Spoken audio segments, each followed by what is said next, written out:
Welcome to this episode of the DJ Interview with your host, Harry the Big Dog. What's up, everyone? Harry the Big Dog here. It is a beautiful day in the neighborhood. We got our special guest waiting in the green room. Oh, man. You know, I was going to make a long intro, but I think I'm going to just start this because, you know, I kind of stalked this dude and I got all his info and you guys are going to hear all the things that DJ Alex Mejia has done. And it's a lot. Let's bring him on. Bro. What's up? What is up with What's ya? going down, my brother? How you feeling? I am very, very, very good. Yo, if you are in the chat, if you're watching right now live, just say what's up. Say what's up to both of us. Say what's up to you. Let us know who you are and where you are watching from so we can give you a shout out. Oh man, Alex, bro, how's it out there in your neck of the woods? Well, first of all, thank you so much for having me. How are you doing? It's good to see you. Oh, I am great. I mean, this is always Tuesday night. This is DJ interview night around 8-ish. I'm digging it. And I get to learn about another DJ and, you know, live your life for the next hour to an hour and a half. How about that? Let's get down and do this. We got Jeff checking in from the Bay Area. What's up, my bro? Jeff, thank you so much for making so much happen. Yes. And connecting everyone together. The culture, you know, right now I'm in Los Angeles, hanging out. It was a beautiful day out here. The world's on fire, but you know what? We're going to be all right. We're taking care of business. And we inspire DJs to, you know, get people out there to do all the right things so we can get past this stuff that's going on around. You know what I'm saying? Yes, sir. GMX is in. He says he's out of town and his signal is bad, but he wanted to say what's up, Alex Mejia. You are a legend. So let us get this thing. What's up, Hope? Hope is checking in, saying hello to all of us. How you feeling, Hope? What's going down? Good to see you. Welcome to the DJ interview. Oh man, so Jeff, not Jeff. We got Jeff on the mind so much, right? Alex, Alex, tell us, how you started in this journey of DJing, and you know, making the impact that we're going to find out that you did. Okay, so the power of the DJ, first of all, you have to love music, right? Yes. And earlier, we were speaking about where we grew up and how we grew up and the kind of music we grew up. So when you grow up on music that inspires you, makes you fall in love, see the world in a positive way, you want to be a part of that energy, you know? So that... you either a musician or a DJ, or a songwriter, or something in the you want to be part of it. You want to be an executive, right? You want to be something involved with it. And then, so my path led me into the world of DJing. Yes. And it happened in the early 80s. I was always watching this dude at the skating rink get down, and he was just playing music back and forth. He was very basic technology and stuff like that, but yet he had everyone rocking out to great records from the 80s. And then I always watched him, and then finally you, and this is the kind of industry and culture, each one teaches one, right? Right. Yes. So he's looking over at me.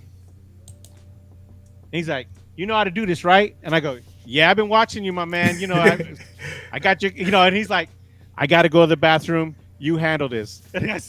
You play the next record, okay? But you don't have to. I got a long record playing. Don't worry about it." So he takes off. As soon as he left, I said, "Michael Jackson, here we go." And the first record I ever played was "Rock with You" by Michael Jackson. You play "Rock with You" at a roller skating rink, you know, come on, everyone goes crazy, right? Dog. And so you feel that energy. The DJs feel the artist's energy of the music that they make. That's the special thing about it.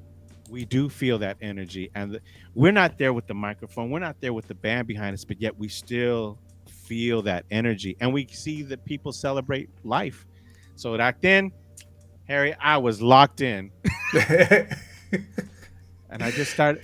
So that's the way it just came up through the ranks, playing at the school functions, having parties where you shouldn't be having parties. Yeah. I mean, and then next thing you know, you're like, okay, how do I get to that spot?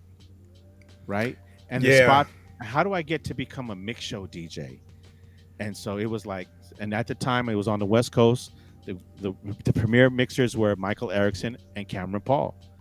And if you guys don't know who about them, please do your research on those DJs, because they have an excellent history of music.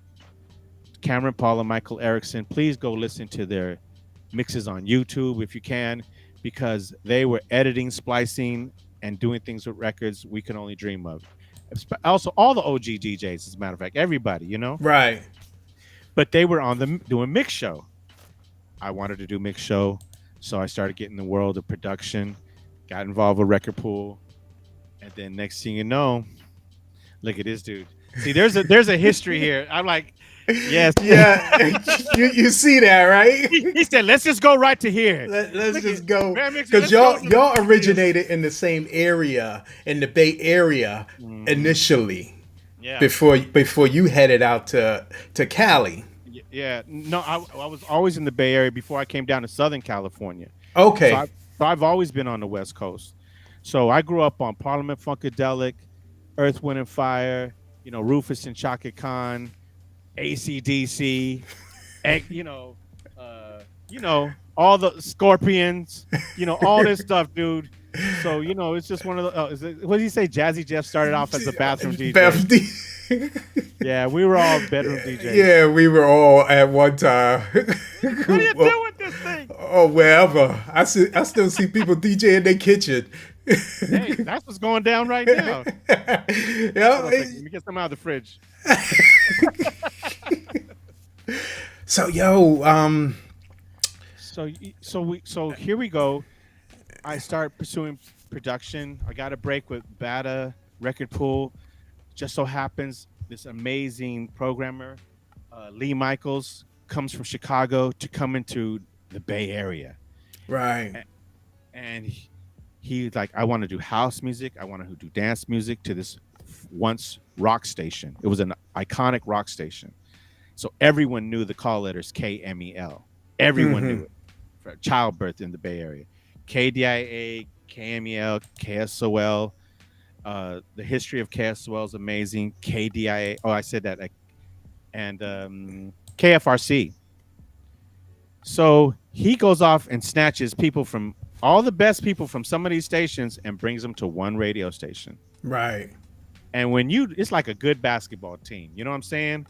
I'm going to get, you know, Harden over here. I'm going to get, you know, it's like you can start getting everybody. I'm going to get LeBron over here, Anthony Davis over here. So when you start getting those elements. So anyway, when he came into town, he wanted to get Cameron Paul away from a radio station that was having success with him. Right. And a guy by the name of Nick Lagesis had dinner with the guy, and he says, hey, you know what? I got this one kid that's really trying here. You should give him a shot. So they gave me a shot. they said, okay, you go on late nights and you're going to be an incubate station. You know, we're just going to marinate you and just get you to work out. But at some point, we're bringing Cameron over here to really get down. And Right. so I learned from some of the greatest DJs of the Bay Area and the West Coast, Cameron Paul and Michael Erickson, just like so many of us. And they were making records, sing, bro. And from that, that was just the springboard of it all, Harry. Yeah. So what do you think of that so far, my brother? Oh man, yo, and we only getting started. Jeff is saying that you're good friends with MC Search from Third Base. Okay, so here's the thing.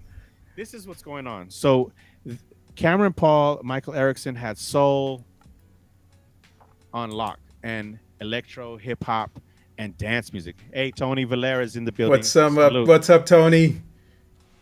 So Tony and all these guys, Prince Ice, I'm saying their names. I don't know if everyone knows them, but you should do your homework on them, or they'll be on the DJ interview next. Now, Prince Ice, I know. You do. He hooked me up. I keep this thing near me. I love it, dude. He hooked me up. Now I need 2 more. I gotta buy 2 more from him now. This was a gift, but I'm not opening this thing. Look at that. Wait a second. You haven't opened it? Have you listened to it? Yes, I listened to it. Amazing, right? Dope. So this is the production. That's the starting point. You're like, what the hell? So we had to learn. That was the starting level of it all. And we all learned from, of course, the Latin Rascals. Yeah. You know, we're listening to all these guys get crazy and do their thing. You know, we're listening to Grandmaster Flash like everybody else. But the Bay also grew up on, had soul and funk, and there was embedded into them. Right. Parliament Funkadelic and George Clinton put Chocolate City also in the Bay Area, dude. And it was a really musical town. It was you know, we had the Raiders. I mean, so come on, you know, it was crackling in the Bay, dude. It was cracking. So these guys were doing that style of music, and I was like, okay, I gotta find my lane. I gotta find my lane in this late night. So what I would do is, from the record pool, we would just get all these great underground records that has had dope ass beats. So I would be playing the underground stuff, and no one said nothing, and it was cool.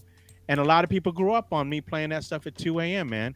And just so happens that was like, I'm playing something from the Latin Rascals. I'm playing something from Gangstar, you know, or playing something from Egyptian Lover or whatever it is. And everyone just like, he's just letting the records ride. So I just was a beat fanatic, you know? Yeah. I'd get an RX-5 drum machine in there. I'd be playing with the records, with the drum machines, and I love to edit. So here's the purpose. So like I said, Cameron Paul now joins the club. At the time, myself and a guy, you're going to love this dude. His name was Dave Moss, Harry. Okay. Anyone in this chat, I am personally will give $100. If you want more, we got to talk about it. A mix. Whoever has any Dave Moss mixes, I will pay $100 for each mix. I swear to God. Y'all heard it here on the DJ interview. And I've never said this before. I'm gonna have to post it. I swear to God, dude. He was part of the foundation of what that station in the Bay Area cultivated into, because he was playing hip hop breaks with rock. He was playing up tempo electro beats and slowing them down. And it was just, he had that East Coast vibe, but with some West Coast funk. And it was like, okay, I'm just going to pull over. I'm not going to go anywhere. I'm just going to sit in my car and listen to you. And I'm not lying. Does anyone know Dave Moss? Agree? Let me know if you love Dave Moss. I want to see some applause in this chat right now. That is dope, bro. He is the untold story of the Bay Area. I kid you not. Because he only has one mix on social media, and he did like about 40 or 50 of them, dude. And it's multi-track recording, and it's phenomenal work, and it's nasty too. Yeah, I gotta see it. I gotta see if I can find that. I can use $100. So this is my surroundings: Prince Ice, Tony Valera. I had all these sharks around me that knew how to do music production and everything, right? So I'm like, okay, keep rising up, keep working out, but I'm gonna stay on it late night, so I don't get in the way of nothing. And then Ah, so I started finding my lane and building relationships with people that when you're independent and you're trying to get it your record heard, you go to those guys, the yeah. ones who are, and then that's when I started. And then the station was like, okay, so what do you think so far? Did they get, what do you think so far, Harry? I mean, This is dope, bro. This is dope. Now, I see on your turntables, mm, but a lot of people don't know. A lot of people that don't know you don't know you are a huge Prince fan. oh, I am a huge Prince fan. I had the chance to go to several of his concerts and witness his magic. How can you not be a Prince fan? One of the greatest artists of our time. True. Yes, Oh my goodness, he can do it and, all. and he had that fro too. Woo! Style. It was bigger than mine, but he did have one. He was every artist wrapped into one, dude. He Mm, and he always came at us different. yeah, That's one thing I kind of take away. I try to take away from Prince is when he says, "Oh, every song is different," and everything like that. I try to make every mix different. right. I really hope and if someone ever can find like, oh, dude, those two mixes are identical. No, no, no, no. I try to make sure everything is different. So that's our energy to the world, right, brother? We're Right. trying to, and so yeah, I am a big Prince fan, and we'll just fast forward really quick. Being in Los Angeles, I wanted to stand out and do something different. Hmm. So I collected all his videos from all over the world and I edited them all to 12 inches. All the videos, just different songs. The songs didn't have videos. I made Right. videos from his tour in France or somewhere from the 80s in New York. So I would just like Head or something like that. I just cleaned them up, made my own DJ versions of everything in editing. So I have this collection. So when I play it, I try to make it seamless as the artist would want it to be. Yeah, man. I love Prince. Man. Um, yeah. And speaking of Jeff, Prince, yeah, he wants but one of our closest friends, Pam the Funktress, was Prince's DJ. and And that's as Jeff is saying now. Yo, that is dope. Did you knew her? I oh mean, like man, yes, personally know her? yes. Ah. Oh, dope. I'll send you some stuff. Pam, I was lucky enough. So as I went through the ranks of the station, I was able to do all my own production of shows and stuff like that. So after like the big dogs left, we had our own. We created new big dogs. So now I had some time. I put some time in. 10 years at a radio station is pretty good, right? In the Yeah. 80s and 90s, Yep. I was there from 86 to 96. So I had a chance to have these DJ battles, and the, the, the first one I witnessed. I just want people to know the first witness I really witnessed was a guy by the name of DJ King Tech going against DJ Qbert, and it Mm. was a phenomenal battle. But to learn from King Tech about the culture of DJing, as Prince Ice also has learned, and a lot of people, there's a very deep passion for culture in the Yeah. Bay Area, and that's why it is the way it is. That's why you see the lazy boys of now. That's why you see Pam the Funktress get her game. Prince doesn't pick everybody, Right.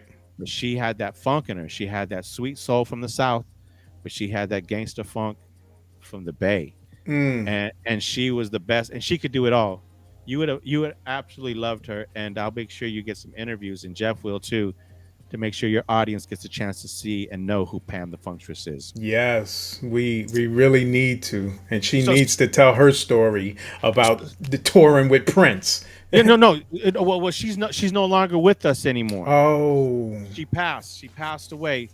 But let me share sorry with to you. hear. No. Yes. So I will share with you the story real quick. Yes. So so now I'm able to do production work and get everything organized and like, okay, let's have a DJ battle. The whole station gets behind it. So she enters the DJ battle, and also DJ Shortcut enters the DJ battle.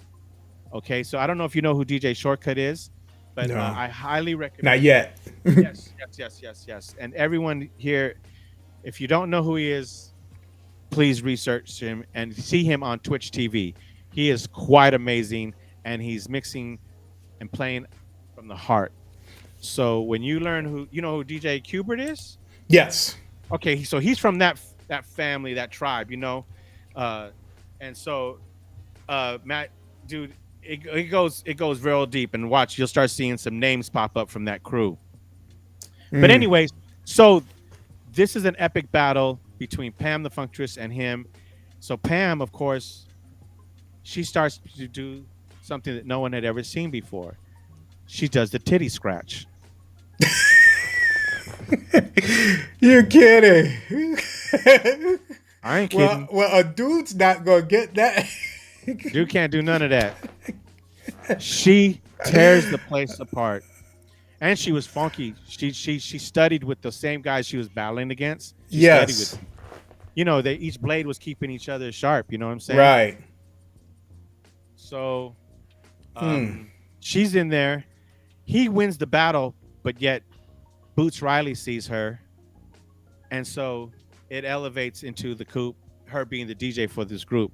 So my whole take when I was at KMEL was I was just trying to give DJs more opportunity to grow and build.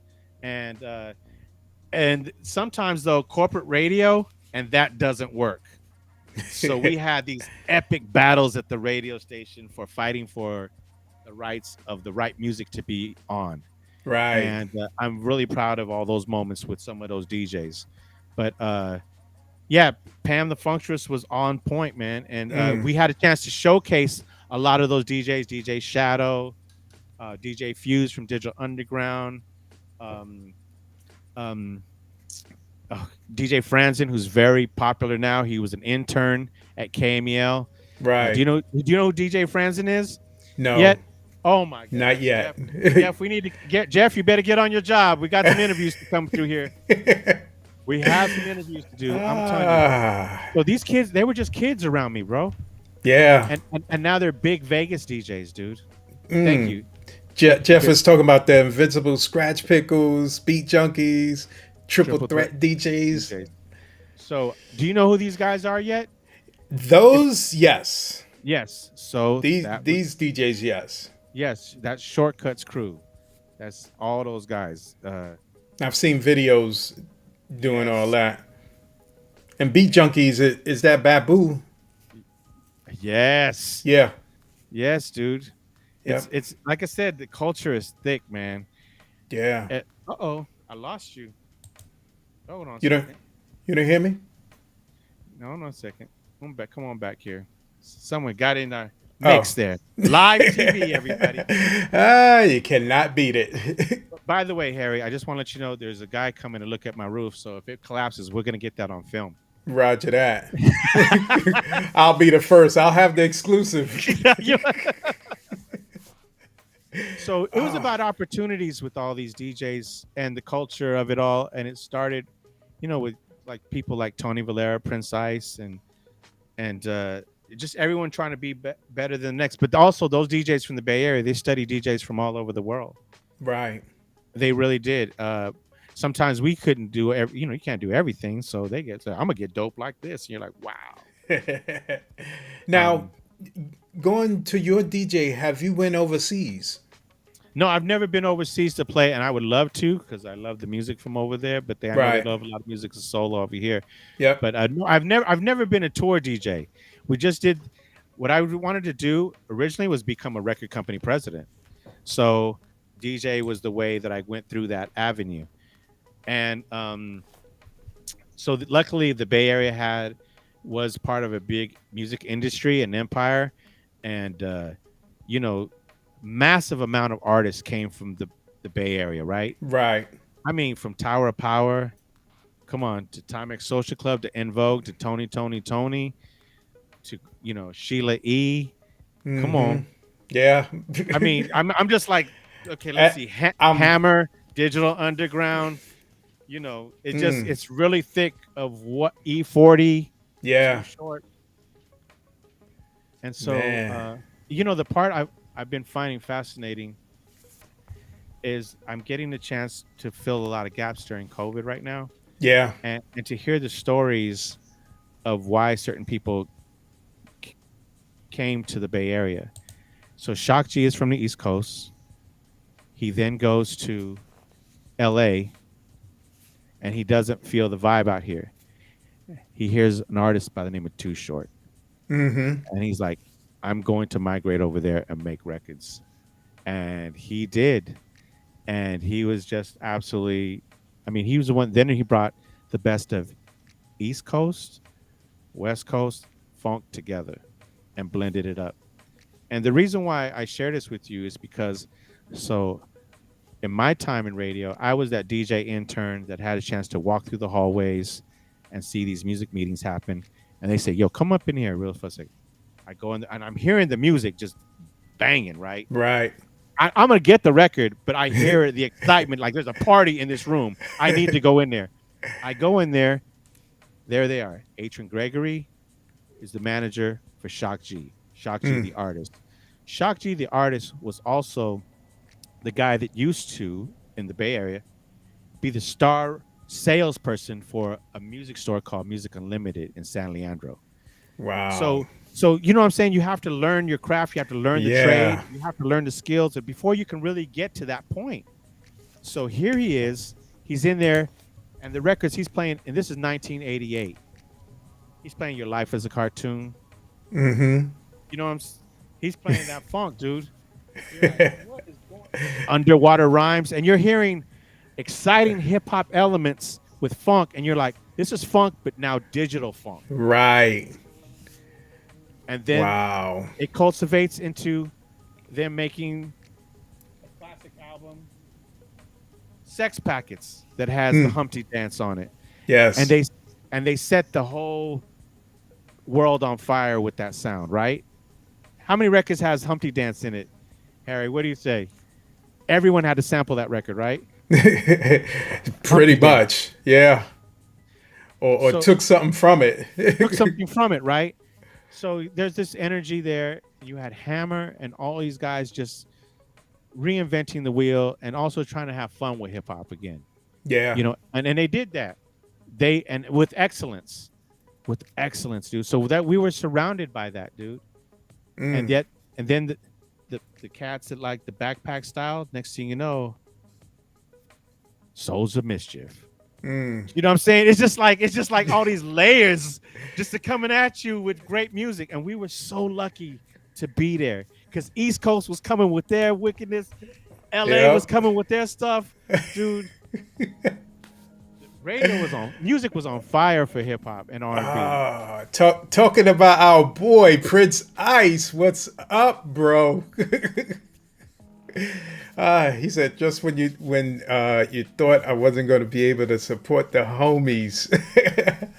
Oh my God! Welcome, Prince Ice. I did show your gift to me, and I'll show it again. Oh, yeah, please do. I keep this thing near me, bro. You can see my light in front of me here, but I keep this thing near me all the time. I'm gonna need 2 more copies. I know I'm gonna have to pay for that, but I need 2 copies that I can actually play and open up. I ain't opening that one. So, yo, tell me about this Beats for Hope project that you're working on. Well, currently we have Beats for Hope. Well, first of all, we got to give love to Prince Ice real quick. Yes. Prince Ice, I was already letting him know you set the standard with those records. So we had if we could at least come close to it, we know we were doing all right. You was like, do you hear the bass and sound? And you just mixed everything so wonderful. So once again, the founders of the mix, I give much props to Prince Ice.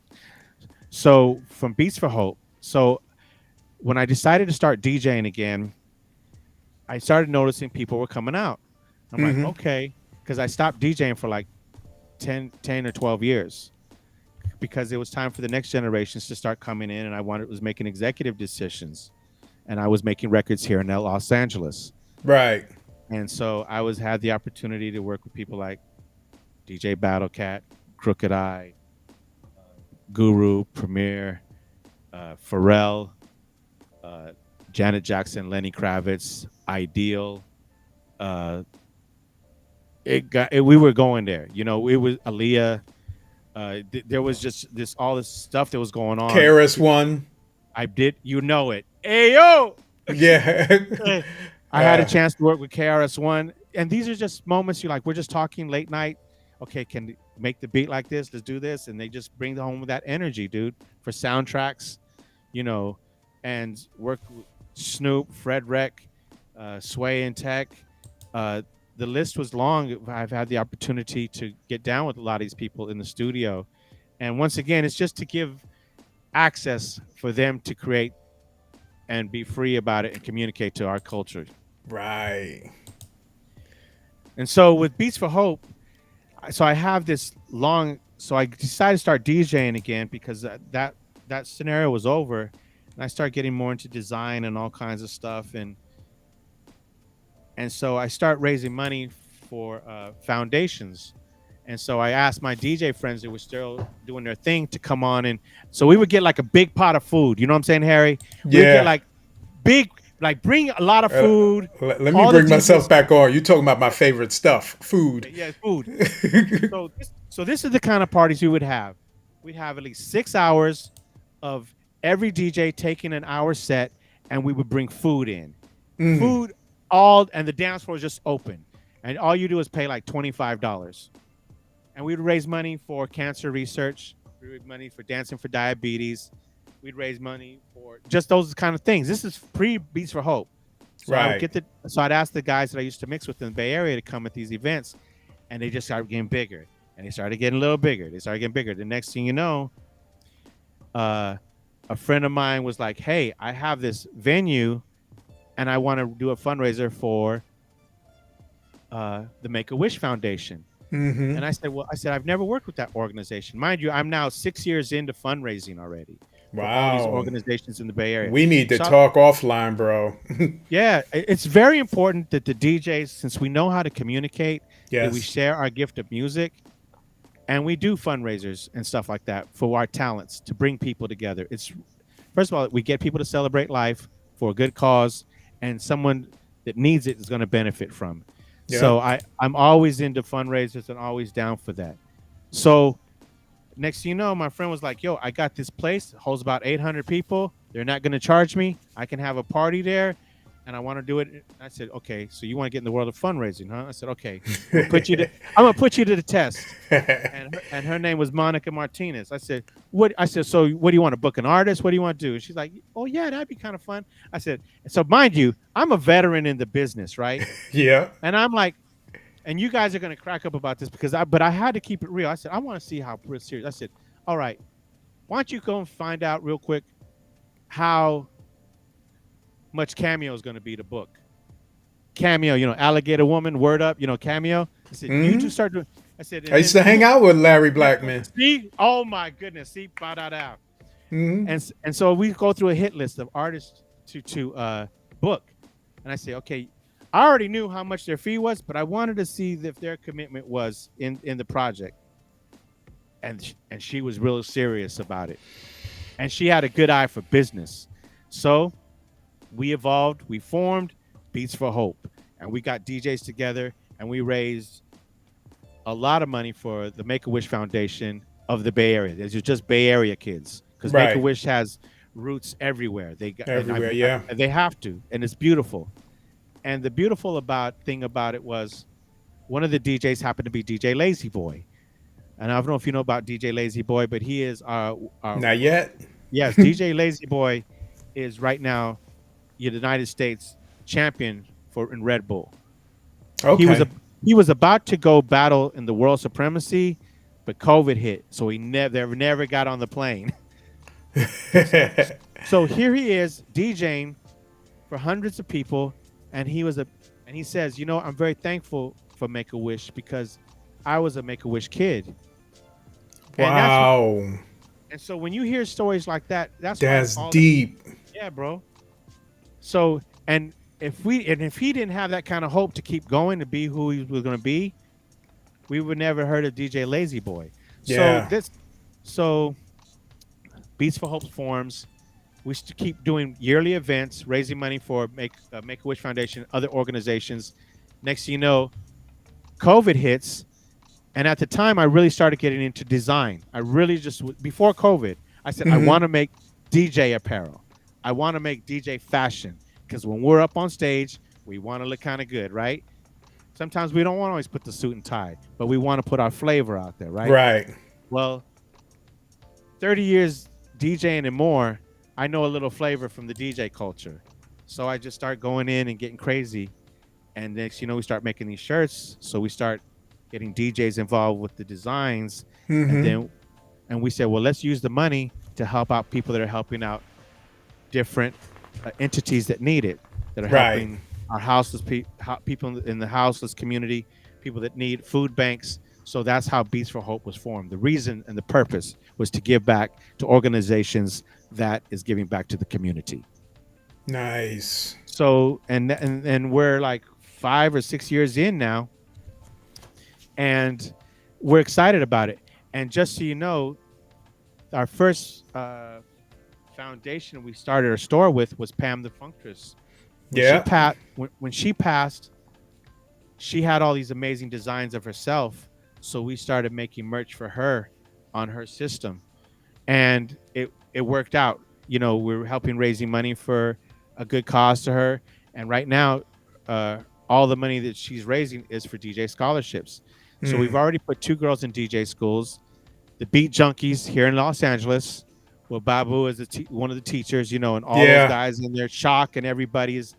And then we have, of course, another school in LA and in the Bay Area called Pyramid School of with technology.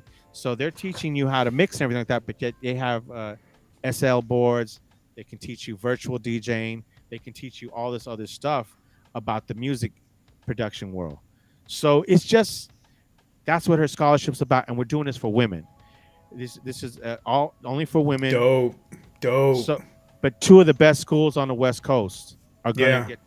So if you don't mind, when we get a chance, make sure if you don't mind joining me in our effort to push out what we're doing with that, we'd really appreciate it. No problem, bro. No problem. I'm all in support of all of us DJs.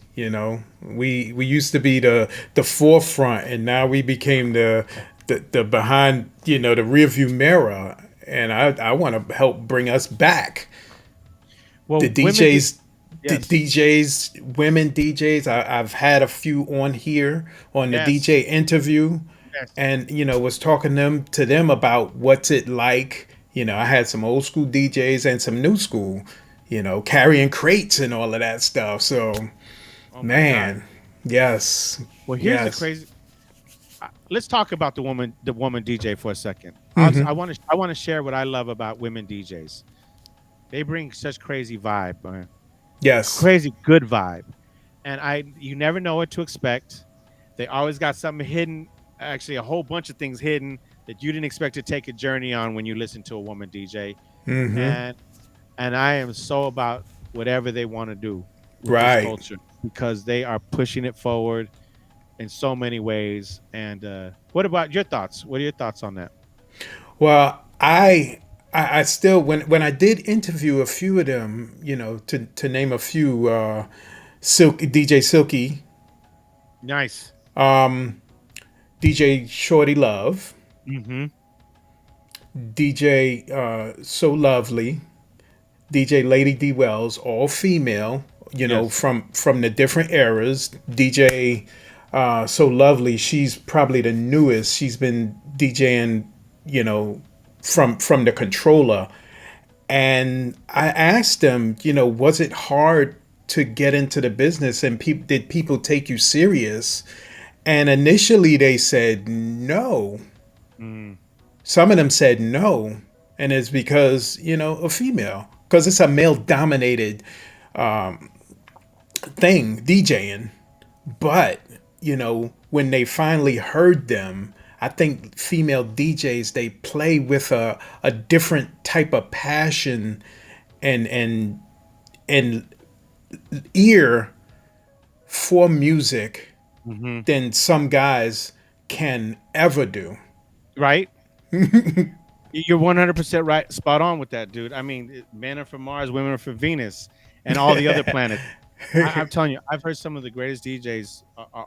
I've heard a lot of great DJs, but the women DJs are very special at what they do. Yeah. And and Pam the Funktress was one of those ones. It was a trailblazer and opened up the door. She inspired a lot of women DJs in the Bay Area to just go beyond and just knock the dudes over. You know, just like, Right.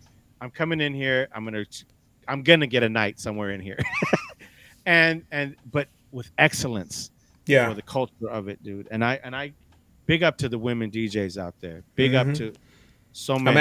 I'm actually looking to interview some female DJs in October. I want to Okay. get, book all my Tuesdays with female DJs because they are interesting and they come from a different perspective. Well, the one thing, just like you, we don't get a chance to talk about the music, but it's all about the music. I notice with the women DJs and fellas too, Hmm. but they really dig deep in their crates, and I love that. I love that about all the DJs right now. I mean, right now what we're seeing is this beautiful wave of freedom with DJs on Twitch TV, Yep. and you can't deny right now at any given moment you and I can go, and anyone in this room can go listen to 5 or 6 of the greatest DJs in the world Yeah. somewhere, and also from their communities. So I can't thank our family, our DJ family, for making a switch to Twitch and keep it going. Oh my God, Glenn Ari.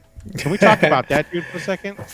Yes, I'm not familiar with him, but if he needs to be on here, Glenn, you know, Jeff, hook it up. Alex, hook it up. Well, we got to give him his flowers for a second, as well as Tony Valera. If you're a DJ, Tony, too. Yes. yeah. Hey, here's the part we should do with the audience. If you're a DJ out there right now, we'd like you to write how many years you've been a DJ. Watch this. Mm-hmm. Watch this, Harry.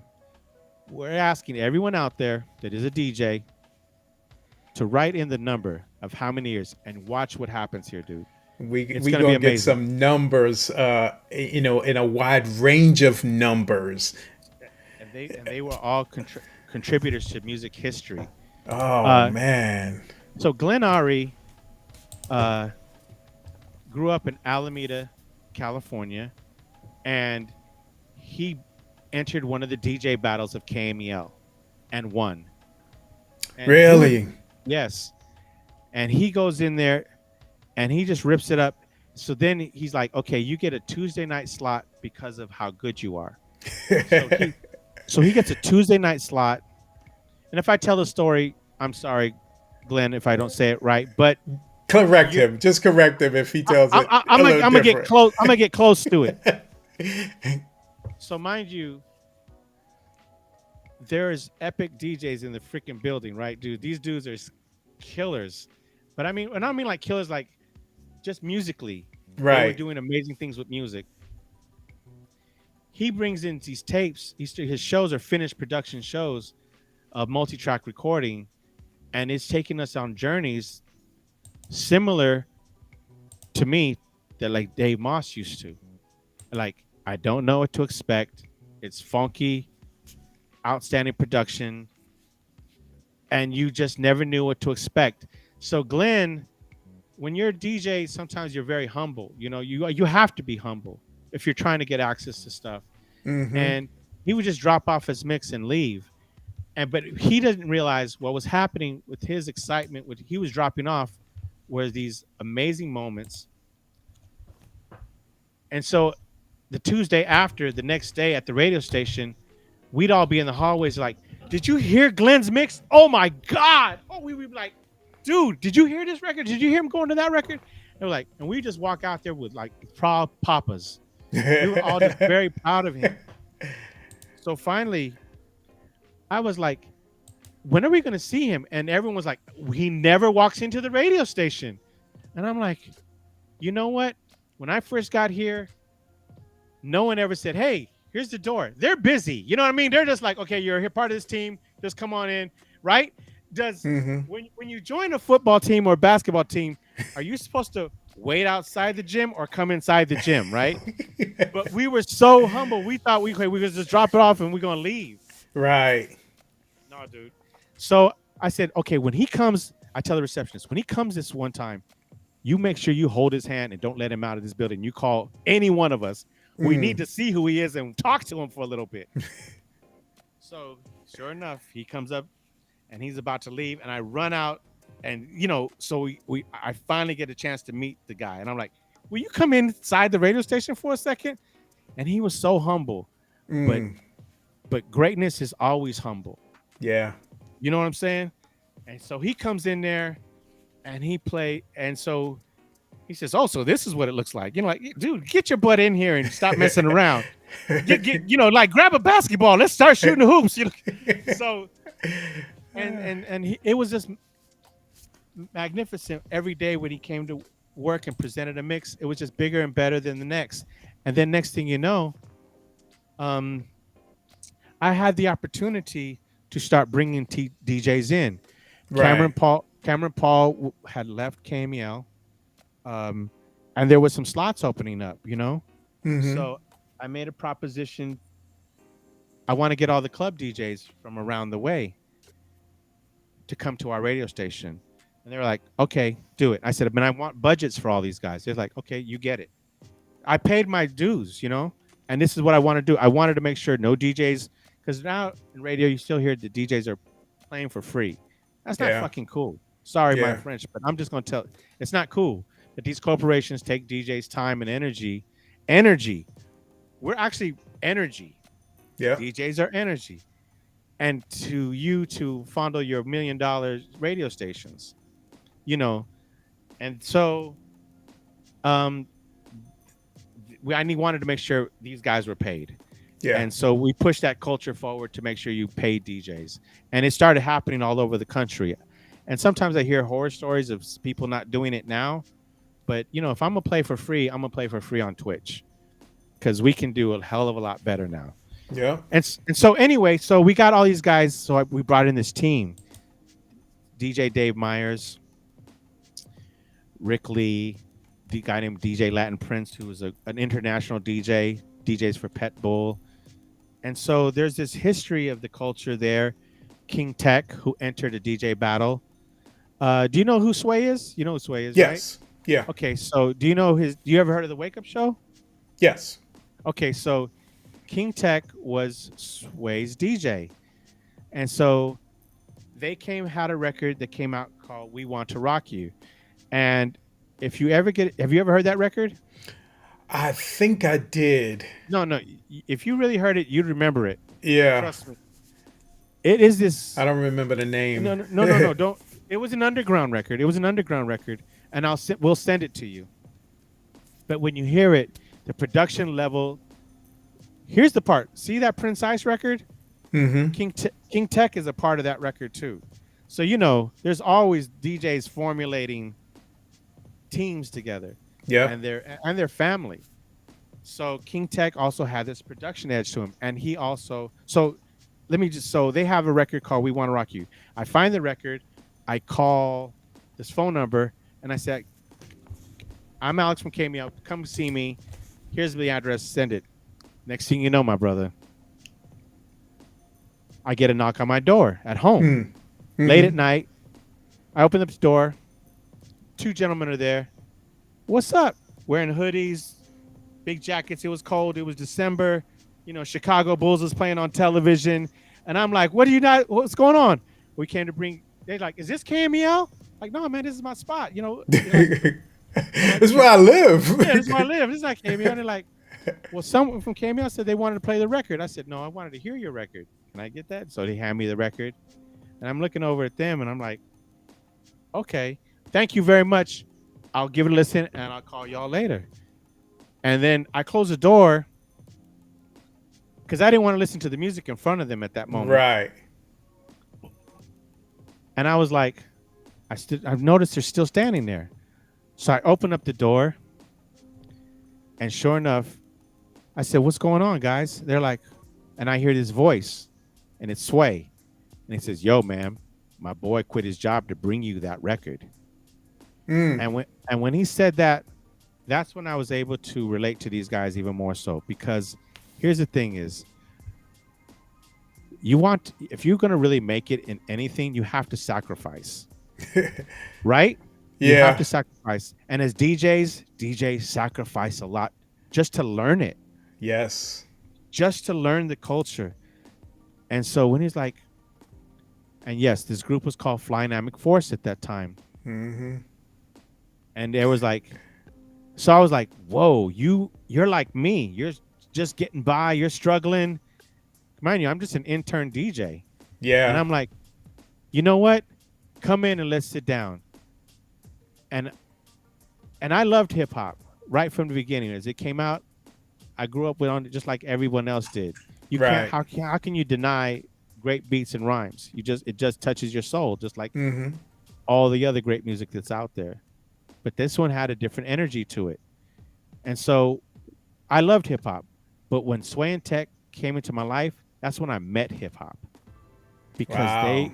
because they were the ones that lived the culture, the break dancer, the graffiti artist, the rapper, paying their dues in the streets. And I was like, you're the truth. I'm a DJ that's playing dance music and everything else that goes along with it in hip hop, but you guys are hip hop. And it was on, and at that point, that's when I knew there's something more about this. I want to help. I wanted to help. And so I started beginning to get involved with their project. And I began to understand that, okay, so for the Bay Area hip hop scene to cultivate, there's a guy named Bay Area. Oh, no one stole a DJ from you. This guy's not following the conversation. I will get to that. He's so funny. Okay, okay, check it out. If I stole him from you, what you gonna do about it? Now, right? I'm right here. You've been to my house. Come on, baby. Let's go. Let's have some beers first. These guys. So, Davey D used to play hip hop beats with playing Malcolm X speeches, Martin Luther King speeches over it. The Bay Area was saturated with this richness of culture all over the place. Right. You know what I'm saying? So you're like, I'm hearing this on this side. I'm listening to a station named KPOO.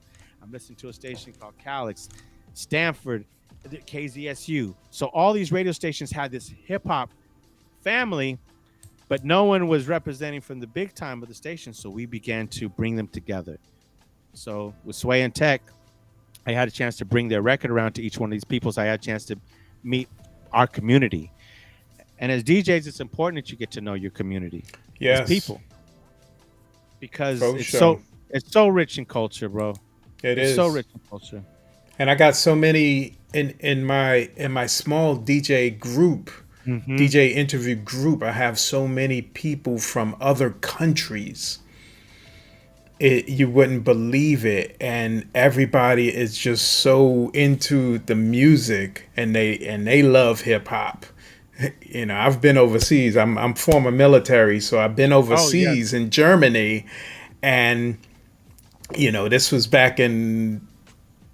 around 20 years ago with 9/11. I was in Germany right after 9/11, and just the hip hop world there, amazing. People just wouldn't believe how much it's embraced outside of the US. It truly is, and vice versa. Yeah. So there's this, but remember now, you and I, and we're the Mecca of it all. We're in the Mecca of hip hop. Yeah. New York was doing its thing, but so was the West Coast. Come on now. And then there was the collaborations of stuff. So while this is all going on, I wanted to become a record company president. Remember I told you? So I wanted to learn every aspect of music. So I worked at a record store while I was at KMEL. I wanted to know what made people buy music. Right. Why do you want the music? And how are you going to ask for the jank?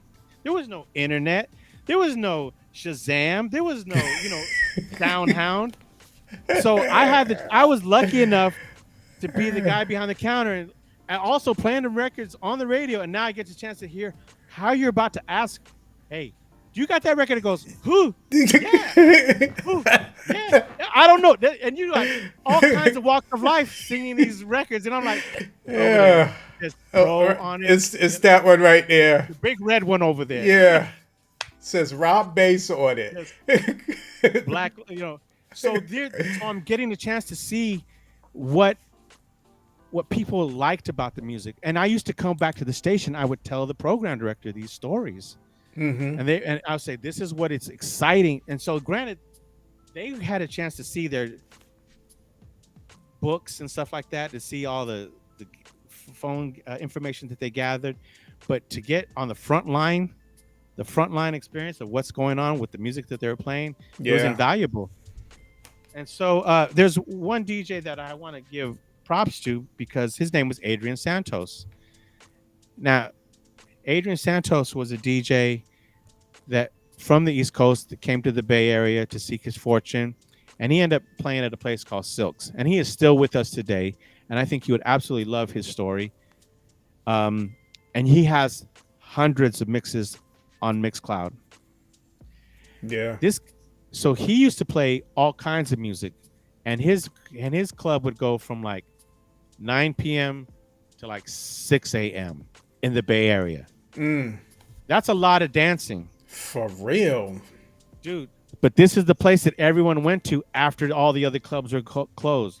So imagine, if you will, a young gentleman that says, "Excuse me, will you play the instrumental of Rick James, Give It To Me Baby, because I want to rap to it."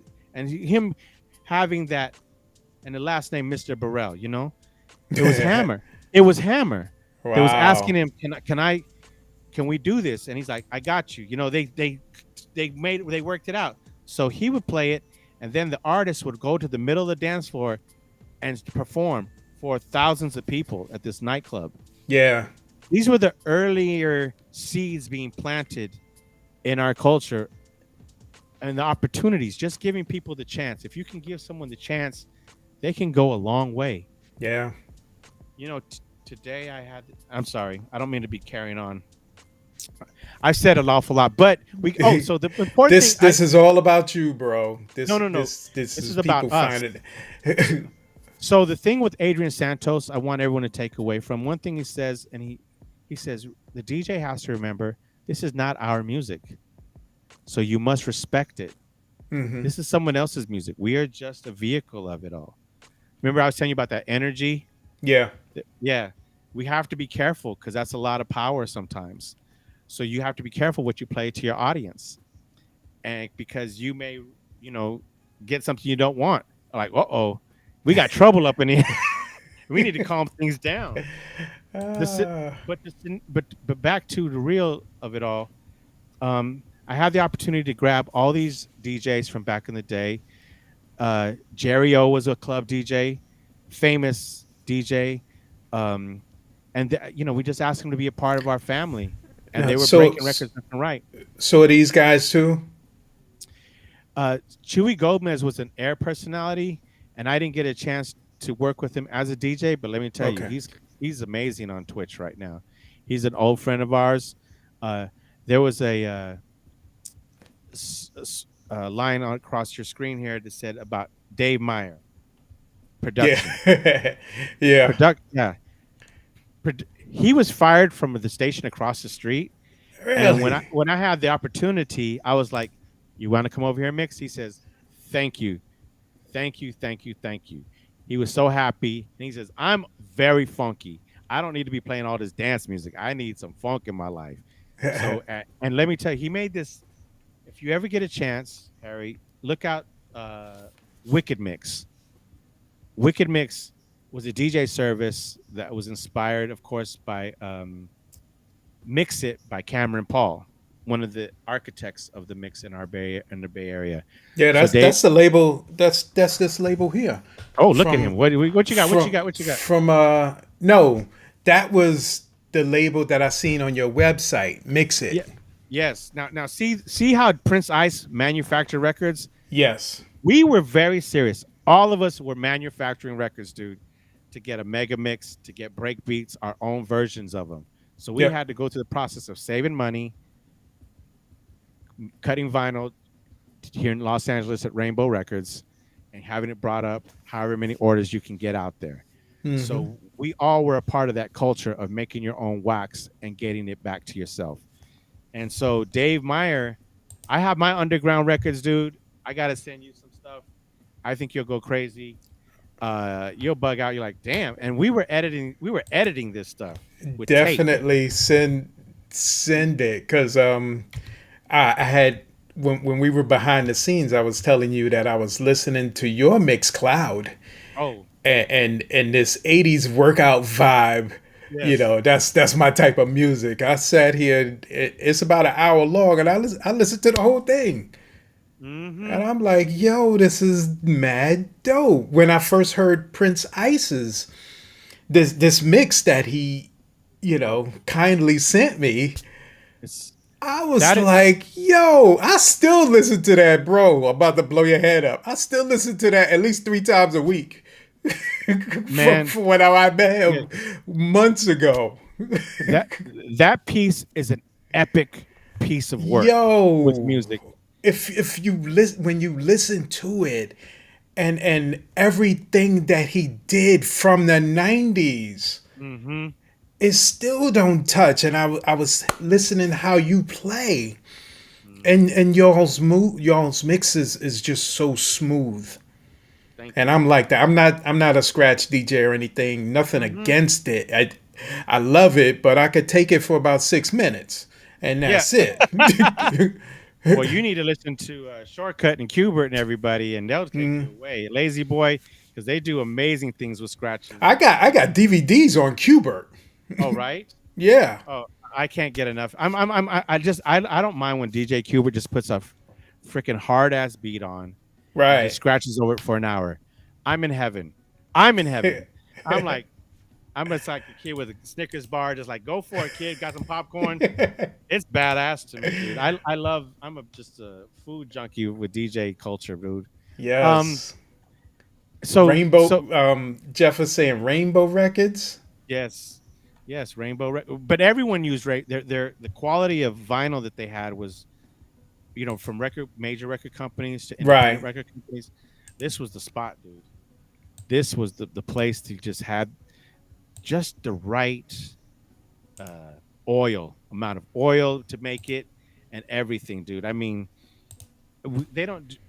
I don't even know if they're around anymore, but yeah, there were a lot of people on Rainbow Records, from Death Row Records all the way to Sony Records, Michael Jackson Records, to Aaliyah, to Digital Underground. Everyone went to Rainbow. It's Yeah. amazing what they accomplished. But once again, it's all about the culture. So we had a chance to put all these people in pocket, but then also corporate radio began to discover the power of the mix and got involved and started taking people's freedoms away as a DJ. And it started trying to control. And I hated that moment in radio, to be honest with you. So to make fun, to still have fun with it, we just went to like a lot of good new music. The guys would play a lot of big cuts. Sometimes the corporate radio stations didn't understand why they should play certain records. And you're like, okay, don't worry, we get it covered. We got it covered. The mix show department was doing an amazing job of exposing Souls of Mischief, Leaders of the New School, uh, Pete Rock, CL Smooth, Yeah. Scarface, Ghetto Boys, the Loonies. Um, People you don't know, people Yeah, people you know, don't realize who we're on with right now, but this dude has worked with a lot of people. I mean, you put together this all-star DJs, the all-star mhm. DJs. Let the DJs play, Yes, that you know. movement. So with DJs, so I've always been involved with the culture, dude, and for let the DJs play through the pandemic. you've seen it, everyone's seen it that uh, Facebook and certain platforms are not letting the DJs communicate to the audience. Right. People feel a little funny. They needed Now music. let me ask you, because I'm on the other side. I'm Mm, for the people. Mixcloud is a place where you can pay and play, and the artists get paid. So I'm yes. with that. I do Hmm. not agree with the whole playing on social medias that don't want you there. Your I Facebooks, your Instagrams. Now Twitch is coming too because they're getting bigger. No, well, you're look at first of all, if they own it, you do whatever you want to. That's yours. You could put whoever you want to do whatever you. So the DJs have no say in that, and they shouldn't Right. because that's someone else's business. If the DJs wanted to make that, they should make it themselves. All of us put in money to do something like that. But for this particular moment and these times, things are a little different.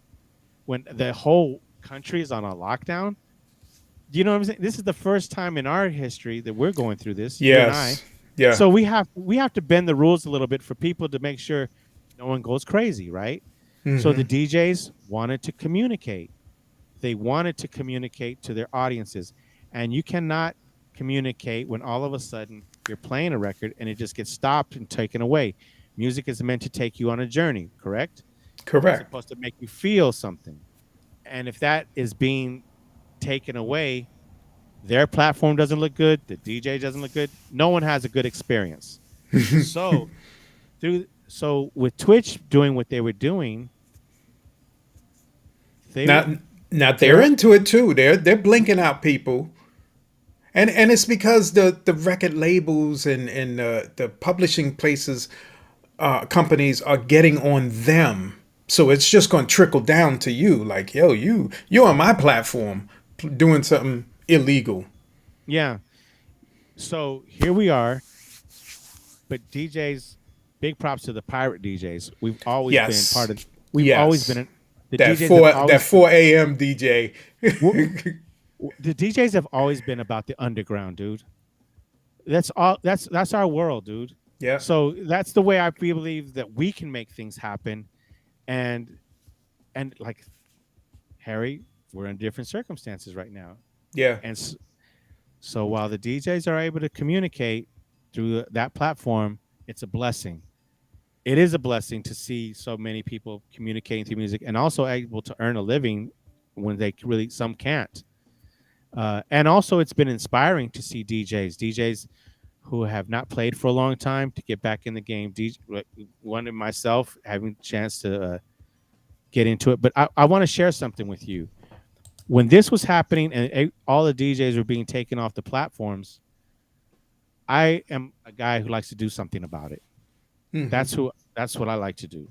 So one day I'm I'm inspired because I'm getting tired of seeing people's broadcasts turned off. Because you guess what? They should turn off a lot of other bullshit that's out there, Oh but yeah, they don't. yeah. Come on. You can't let this guy spin two records together? You got to cut him off? Give me a break. We're going to fight back a little bit. I seen some So, video that some girl was throwing puppies in the river, and that video stayed up. yeah, So like, I do agree with you with that. But yeah. my thing is, if they don't want you there, go somewhere where you are wanted and bring your crowd there with you. So to me, here's my perspective on it. You're 100% right. And I come from, uh, the background that I shared a little bit with you, a little bit of a philanthropist background. Yes. So it was time for the DJs to step up and communicate. So here we are. Prince Ice is mixing, the gentleman, same maker, and he's playing a Lord of the Underground record. And it's just starting, right? He's just starting. And they cut him off in midstream. And it just pissed me off. I was like, I haven't seen this guy mix in I don't know how long, and they just Ah, interrupted his set. For what? He didn't even get to a freaking cause verse. you played the wrong record. That's why. To them.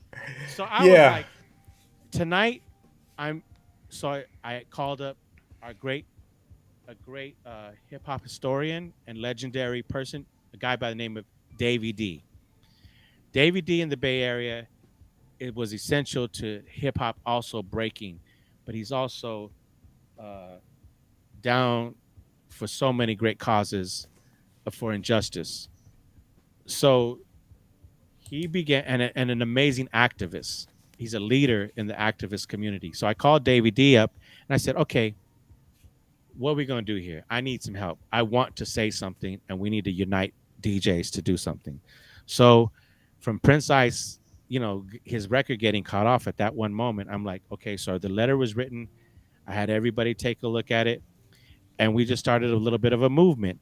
But in the meantime, DJs were communicating. A guy named DJ Audio One specifically was like, okay, I'm going to figure this out because I'm getting tired of my streams being interrupted. So he begins to show people how to put the equipment together to stream on Instagram.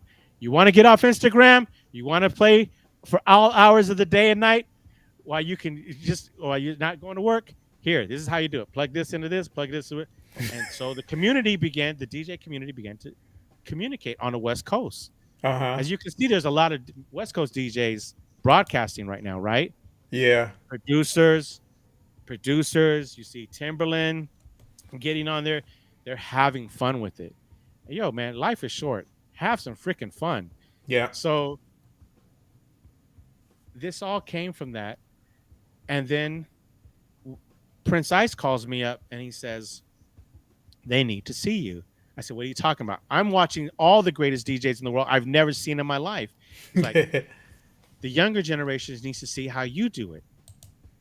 And I was like, and I started thinking to myself, and I was like, you kind of got a point there, because when we wanted to be good, we watched someone else, right? Right. We were over someone's shoulder, right? Mm-hmm. We were over there looking, and what does that button do? What's this do? What's this do? At some point, I was like, he's absolutely right. Let them see how we do it, so that way, at least our sound or our texture, or our technique, or our musical taste can now rub off on the next generation. And so that's when I said, you know what, I'm gonna get a little bit more serious about this, and I'm gonna start, because I was mixing just for Mixcloud, but that's something different, and I liked it, but a majority of my community was on Twitch, and I wanted to be a part of it and understand the culture of it, and they were making money from it, and I was like, okay, we want to help you make money from it. So, and then Sway came into play, and he's like, I want to feature them on my show. So whoever is not keeps getting cut off, send them to me, and I'll play them on Sway in the morning. So our movement began to happen, and that's where dope. That's where dope.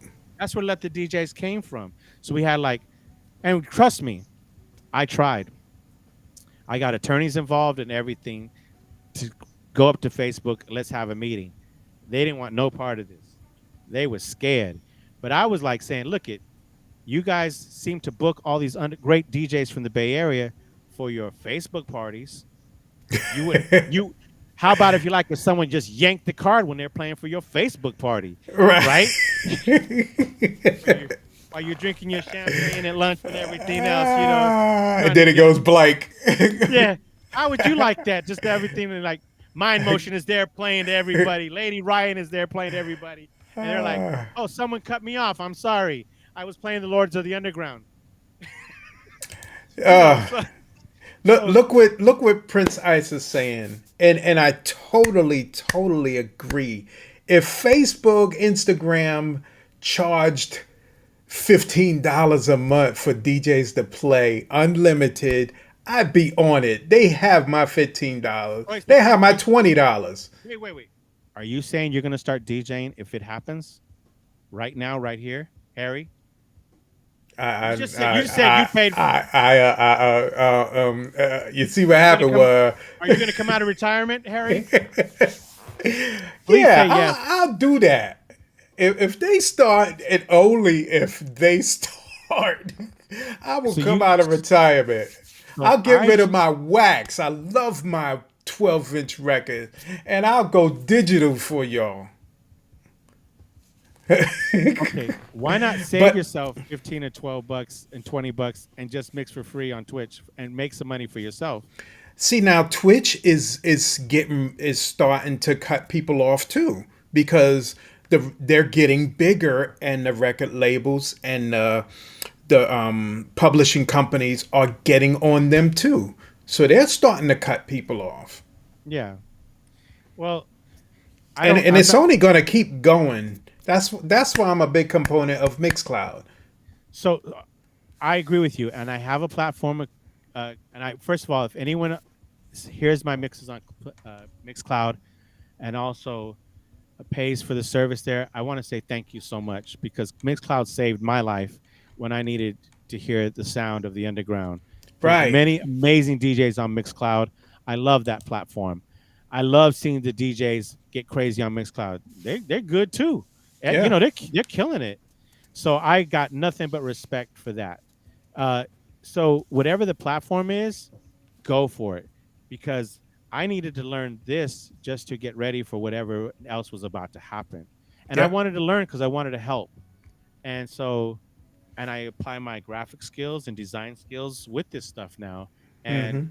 it's it's exciting to see what, as a philanthropist, we were able to use Twitch TV to raise money for like the organization for like Pam the Funkstress, a DJ scholarship. Right. So, you know, I'm sure we can do that on Mixcloud, but right now my tribes are and my and I'm gonna tell you, here's the part. I come on at 7 a.m. Monday through Friday, right? That's your time. Yes, on Okay. 7 a.m. West Coast. I have a small community, but they mean something to me. Yes. I have an old friend from two or three old friends from high school that are cancer survivors on the channel. I have professionals that do amazing things that are on the channel, and they just need that energy. They just need that big push in the morning, and I don't mind. So, and just to fix myself, because we've been going through so much. So what I do is I stream at 7 a.m. I mix for about an hour or an hour and a half, and then I go for a nice walk, Yeah. and then I start my day. Dude, how dope it is that we can just jam to some good music right at the Yes. first hour, right? Yes, we had this conversation before we actually started the show about, I Hmm. was telling you I don't have a great big audience, Hmm. but if I can make a couple of people happy, look at DJ Worldwise, Grand Mixer Phenomenal, GMS, phenomenal DJs. These guys are DJ Prince Ice, these guys are DJ beasts. Cam, the international DJ Tommy Lee. you Yo, know you they're you got people that you got a small niche, but I just need the right people to hear. I don't need millions of people. I just need the right people to hear it. And like you said, it'll satisfy somebody, and it does it for you. it does it for me, but also I know we're supposed to be giving back right now. Yeah. We have this talent, and if it makes people feel good, I think we should give back to our communities in some type of shape or form. As things have opened up and there's a transition phase, but it's there's some things that are uncertain. So right now, I have the scholarship going out. By the way, this is the last month for this DJ scholarship, September to the end of September 31st. That's when the last of the applications will be accepted for Pam's Okay. scholarship. We have Beats for Hope. I go to the front lines and see people go get go to the food banks. I like going there and stuffing the bags and helping out and Mm-hmm. putting and the packets together. I see, because this is where we're at right now. Honestly, this is where we're at right now, at least to help Yep. out. But also right now, more than anything, we need to have DJs. At least I'm taking the plight to help people inspired to get vaccines. We have too Mm-hmm. many people out there dying right now. We need to communicate to an audience that we're not touching, to like, please get vaccinated, please mask up, please take care of yourself. Health. People don't have to die right now, bro. Right.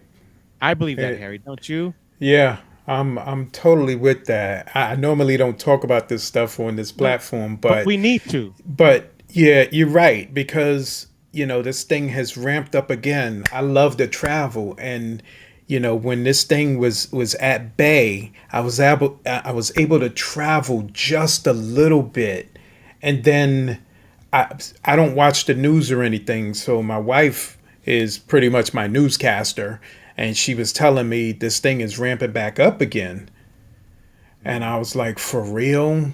So I kind of calmed down on my traveling again. But I that part I miss, and you're right. People are dying again. and So, and and they're hitting closer to home. These are friends of mine for whatever reason, family members for whatever reason, have not got vaccinated. Okay, we were getting vaccinated in high school and right, elementary. you got so many shots when you was a kid, and now I don't even want to get into No, no, no, it. no. So we have to get into it, but leave it on a positive note. The fact of Yes. the matter is, we need individuals, everyone. Just do your homework. Just do your homework. Don't let anyone influence you. It's not about politics. It's really not about politics. It's about the love of humanity. Do you love humanity enough to take care of yourself to help someone else out? Because I lost someone on Friday that didn't have to pass. Mm-hmm. And I got a couple other friends of mine in the hospitals. Yep. And I I'm had sorry. I wish they didn't have to be. They don't have to be there. So we right. got to. So let's just for one time. Let's give it that college try. Let's Yeah. do it like little rascals. Everybody, let's knuckle up. Let's drive who we got to get there, and let's get vaccinated Yeah. together in happiness, and so we can move on. Yeah. Because it's a bitch mixing with a face mask. Have you Oh tried it? man, I Oh my cannot stand that face mask, but I wear it everywhere because even if people didn't do it for how you said humanity, do it for selfish reasons. Protect yourself. Protect yourself. Protect yourself, and that's why I wear my mask still. And I'm gonna until this thing is wiped out. But I go in and I get what I need and I get out because I Yep. cannot stand that mask. I did get my shot. Good. As well as I did too. And whatever it's going to take to get past this, because we have to do it for the future. We can't keep going like this. So we got to help out what we can, and that's what's important. And it's nice to know when they listen to their doctors, when people listen to the doctors, they're like, you know what was I thinking? Oh, there you go. See, look at that. Yeah. Celebrate. This community. Celebrate. Yeah. Hey, this community that's in here right now. Let me tell you, these guys right here, Prince Ice, Jeff, Tony Valera. Yeah. Hey, these guys, are they still talking about Twitch? I'm sorry. That was an older comment. I'm way off target here. Well, Prince DJ Ice, Don Julio, what's going on? I've seen his name a lot in Instagram when I read Jeff's posts from BTP. now here's someone that is an amazing DJ from the Bay Area, made a living, and that was one of his side hustles. That was everything else he was doing, and he has history as a great DJ in the Bay Area, and he had the misfortune of having a stroke. But guess what? He is back. He is better than ever, and he is on Twitch. And I hope, and he was watching us, a lot of these DJs on this stream right now, and watching DJs from all over the world, and he was like, you know what? I'm gonna get my gear and I'm gonna get in there, and I'm gonna tell you, his programming is on fire. I can now see why he was so popular before all this, and he's getting more popular every day now. And Now I gotta and check him out now too. yeah, no, but his story is amazing. Yes. And we love that dude. I mean, and once again, okay. So here's the thing I didn't see happen. All right, if you're a DJ in this chat room right now, we want to see, so Harry can share how many years you've been DJing for. We want to share the audience of the knowledge that's in here, it's important. So Prince Ice, I'm going to ask you first. I'm calling you out. Yeah. How many years have you been a DJ for? Tony Valera, if you're in this chat still, how many years you been DJ? Glenn Ari, put up. Just let's see a couple years here. And when you see the number, you're like, when you're doing 30 years of something, you get kind of decent at it, right? At least you should. At least. Prince Ice is saying since 1985. International DJ Tommy Lee, if you're still listening, put how many years you've been DJing. Heavy hitter DJ Cam, if you're listening still. DJ Butter L, if you're listening still, put how many years you've been DJing. It's just Tony is saying 40 years this year, bro. DJ Don Julio since he was 15 and he's 50 now. So about 13 years he been DJing, if my math is correct. I think that's right. Hey, I'm a little off. I don't know. Did they hear my question? I said, show how many years you've been. Like, don't show us years and then have us do the math. We're not in no condition to do that right now. You don't know what kind of day I've had. Trust me. But here we are. So but look at this. 35 years. Yes, 35. There we go. He's been DJing 35 years. Tony Blair, 40 years. Prince Ice, 35 years. They're walking musical libraries, guy. Yes. My brother. I mean, like, listen to what's going on there. And when you listen to them, just like many great DJs all over the world, they can play many formats. That's the beauty of where it's at right now. Yep. And we're seeing all ages take shape to it and gravitate to it. The young DJs are killing it, right? And so here's the thing that I love most about it for Twitch and the DJs. I'm just going to say this about it. At some point, a lot of people didn't hear a lot of these records for a long time. It's been being policed by the guy who owns the radio stations or owns corporate this or corporate that. These are now DJs playing from the heart. When a DJ plays from the heart, dude, it's magic. It's absolutely magic. Right? Yeah. Precisely. You don't play country or western. Neither do I. I'm still trying to figure it out. How about you? Do you like country? What do you think of country and western, Harry? I like all type of music that sounds good to me. DJ Butter L, he's in my Facebook group. He's saying 41 years he been DJing. Tony Valera, he beat you. Yes, by a year. Yo. Yeah, see? So I agree. A good song means something. Yeah, I listen to all type of music. I'm talking about your hard rock. I listen to Scorpions. I listen to the Four Seasons. I listen to hardcore hip hop. I like old school reggae, Sister Nancy, Yellow Man. You know, the list just goes on. I listen to big band music. I like 50s music. I like 60s music. I like 70s. Disco is my favorite genre. Disco. So when I decided to start going back into the world of DJing, I said, you know what? I'm just going to study disco for like a couple years. And I just studied it and I started editing it. Like that record you have behind you, Saturday Night Fever.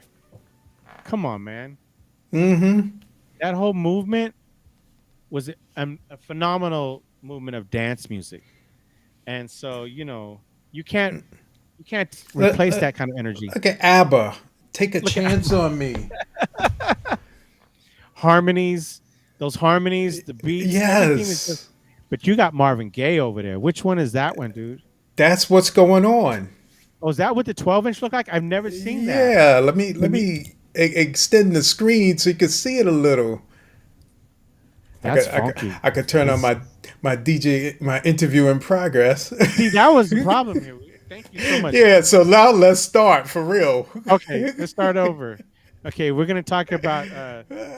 Okay, we're gonna talk about how Twitch doesn't do replay. Okay, but that's also the beauty of it. Yes, Hey, Coach Mena, what's going on? Coach Mena. What's going down? Yo, So I appreciate you guys, coming on and hanging out with us. We're gonna start wrapping this thing up soon. sounds good. We just got caught up. I don't know if you're a big Bruce Lee fan, but I did see I you. am. I did see you with that shirt on. Oh yes. Hey, dude, that's the art. That's like the world of the DJ right Oh there. my stars, bro. Bruce Lee. We love Bruce Lee. What's your favorite Bruce Lee movie? All of them. Uh, no wrong answer there. All of them from Into the Dragon, from to Way of the Dragon, to Chinese Return. Connection, Oh, Chinese Connection. I love Return of the Chinese. Dragon. Oh my goodness, Yo, dude. I watch all his fights that he did. I watch his interviews. The boy was deep. And he brought it. He, Yes. and he wanted to change it. And that's kind of like a lot of us are like that. When Prince Ice making that record, me making records, we just wanted to put our 2 cents in and help the Yeah. culture move forward. And so that's what we did. So I was lucky enough to work with great artists like the Loonies, Aaliyah, like I said, Janet. Really Yep. watch them make records and do their thing, man, and get a chance to do the remixes with DJ Quick and all this stuff, dude. It was like it's phenomenal to see where the DJ culture has gone and where it's going. And Yes. but I want to share something with you that just hit me really recently. So we're streaming today, and there's a guy named D Scance that comes on on the stream, Mm-hmm. and D Scance was a producer, a young producer here in LA, and he was cousins with a group called Ideal, and Okay. he's like, Alex, that's just the reason why it's important to help our fellow anyone who really wants to help it. If you can help somebody, he was like, when we were sitting in in our rooms and not taking care of business to go in the studio or nothing like that, we were trying to get some work and it wasn't happening. You heard the story and you all of a sudden showed up at our house, and I was like, I did, and he was like reminding me this. He said you showed up with musical equipment that was of the now, the drum machines, the keyboards. You brought all this stuff and you said, get to work, start learning this stuff. And I gave them the drum machine that I got from Tupac's first drum machine. I said, Right. I want you guys to use this. And so this is how. So when you get Tupac's drum machine, it inspires you. It takes you to another level. So he's like, you need to come on my stream later today. And I hadn't talked to him in about 15 years or 20 years. Mm-hmm. So he starts playing these, and he says, Alex, I want to let you know the seed you planted in me.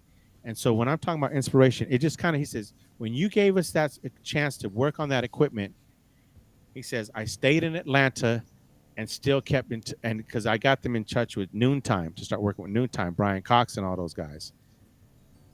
He stayed there. And next thing you know, he starts playing all these hit records that he made. And I was like, Mm-hmm. I had no idea. He starts playing records from Miguel. He starts playing the records. He was there helping the beats he dropped Yeah by Little John. And I was like, oh my God, you were part of that? And so I was like, he says, I would not have been a part of that if you never gave me the equipment. And I was like, and Yo. so these are the type of things that we just have to keep giving back and make sure everyone stays alive through this process. Sure enough. My brother? Sure enough.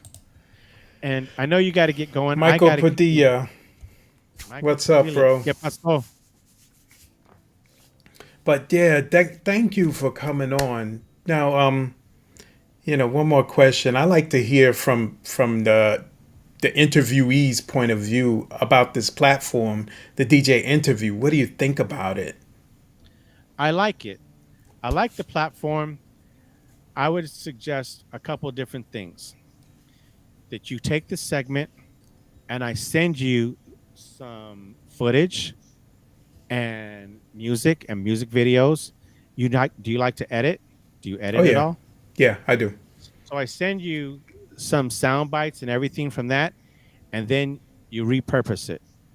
You take this and repurpose it, and you add a lot of the elements that we talked about, and you can show pictures of the artists and whatnot, so it can go to the next level. Yeah, And so, but it's important that you capture the interview because that's the story right there. There's a story right there, like I told you, yeah, So, but I love your platform, and I'm not familiar with a couple things, so I can't see the questions that were going up. So I messed up on my end. But either way it goes, I think you're an excellent host, and I can't wait to see. So I'm number 83. So who's going to number be 84? episode 83, bro. This So is amazing. So One of who's these 80? guys in the chat is going to be episode 80. Well, more like 84. I'm taking a couple of weeks off. Where are you going? Because I'm okay? just relaxing. I'm moving. Well deserved. Oh, you're moving. Yeah, you're moving. Illinois. Yes. So I'm getting out of Virginia, and I'm excited for you. I'm taking a couple of weeks so I can handle some business, but I'll be live back here. Probably the first or second week in September. I'll be live again. So I'm already booked into September. So I'm working on the end of September and October. So I'm looking for my female DJs. So, if you guys know some female DJs who's willing to come and interview and tell Prince Ice loves my hair. Thank you. Thank you. I mean, he's having a great hair day. I'm telling you. Yes, he's having a great hair day, everybody. Yeah. I'm letting you know right now. Tony Valera, hopefully you guys will be able to come on and tell us your story. This platform is for you guys to tell your story before somebody else tells your story. A lot of people don't know. I was expressing to Alex earlier, people are not banging on DJ's door to interview them. It's always the MC, it's always the producer, it's always somebody else. So that's what this platform is here for. And that's what makes it special and unique. And whatever happens from this, God bless you, dude, because you are getting the stories firsthand, and we don't mind sharing them with you because it's part of history. Yes. And you're like I said, like I told you before, you're sewing it all together. You, Jeff, the whole team, BT Media Group, is sewing everything together. Yes. So that way we can see how it evolved and the strengths. Yeah. And learn from that and move on to the next level. And we bringing these DJs closer because I expressed to you when we were off air, like me and a few other people from the East Coast are not familiar with a lot of you guys. And this is bringing us closer to you to see how parallel, it wasn't no different growing up in the East Coast and the West Coast when it started. It just veered different ways. And you guys took off and did your own thing. East Coast kept doing their own thing. Now you got Midwest and everybody into it. So, man, this is just getting us familiar with you guys. And thank you, Jeff, again. I cannot keep thanking you for connecting all of us. We're going to get Jeff on here. I'm going to break him down. And we're gonna get his story about you're just that guy that Jeff knows everybody. He does, he really does, and I am in his. I'm on his team, so if anyone needs to book me, you go to Beats for Hope or you can go to BT Media Group. Look, he's just trying to run everything right now, and I love it for real.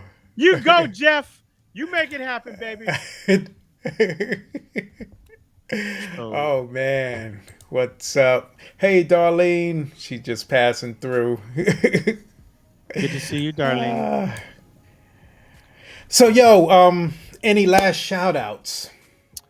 Yeah, first of all, I'd like to give a shout out to these guys right here that stream regularly together. Uh, they call themselves the show and the mix and the all-star DJs and the pirate DJs and Bay Area DJs, and they all carry their own weight together as soloists, but together it's a beautiful energy that goes through the streams for people to check out. I just want to tell them thank you for making me a part of the community and still accepting me and letting us do something together. I believe there's still more work to be done. I would like them to come with me to inspire other people to teach the younger generations still our culture, but also let's help save humanity right now through Yes. music and through just to me the mic. Okay, the music is very powerful, but this right here, the mic is one of the DJ's most powerful weapons if you use it correctly. And a lot of these guys have never had broadcasting experience, but they sure sound like they do now. Yes. And I continue to keep growing. There's a lot of stories that I'm hearing now in the system that I've never heard before. Some are touching, some are very powerful, and hopefully one day you and I can revisit each other again. Yes. And oh, definitely we'll be talking because I got some stuff in my mind that I want to do just from having this conversation, and we're gonna make that stuff happen. That's good, man. I really do appreciate you, Harry. I really do for what you're doing. And once again, thank you. But once again, to this chat right here, you guys are dope as hell. Don't stop. Keep pushing. Always want to learn to be better than we were yesterday because we're not promised tomorrow. So continue to keep pushing the culture forward. And get down with your bad selves. And thank you, Jeff, for this opportunity and bringing me in touch with the big dog right there. Yeah. Gracias. You got to start mixing, man. Everyone. I know. Come on, you got to. Come on, we need. I know. Like I said, my equipment is right on the other side of my second monitor. And I look at it every day, but now I'm getting ready to pack it up. And who knows how long it may be sitting. So hey. Digital is coming into life. Good. Well, when you need the music, we'll be able to send it to you when you're ready. Roger that. Yeah. Is there any of your mixes recorded anywhere? Yes, on cassette tapes. Do you hear this, everybody? He has his mixers on cassettes. Okay, where are they at? When you get to Illinois, we transfer something. I will do my best. We would like that. I'll see if I can piece a couple of them together. You know how cassette tapes are. I've had these things since the 90s, and you know some parts are not there no more. Some tapes broke. This is true. This is true. You might just have to reperform it again. Ah, yeah. On wax. First. Go for it. Ain't no one tripping. See, that's the beauty. Do your thing, have fun, and we'll go. See, look at he's like he can rip them for you. Yeah. There's an invitation. Okay, take them. But there goes. It'll be the beauty about DJing is it'll still be here when you're ready for it. Yeah, you know, it ain't going nowhere. All of us have gone through phases with it in our lives. Yeah. I want to get a segment where I interview DJs over 60 because it's quite a few of them out there. I want to have a few of them either on one show or give them their own show. DJs over 60, so well, yeah. I'll be there in 4 years. Yeah. You got me by a year. Thank you, my brother. All right, my brother. Good talking to you. I'm going to put you in the green room and close this thing out. Take care, everybody. All right. So thanks everyone. This is Harry the Big Dog, and this has been the DJ interview. We are here every Tuesday, 8ish Eastern time. So definitely come on, do do get entertained by hearing these other DJs' stories. Share these things out. I stream to about between 11 and 13 different places: Twitch, Mixcloud, a couple of Facebooks, YouTube, and other platforms you probably never even heard of. So again, this is Harry the Big Dog, and I'm out of here.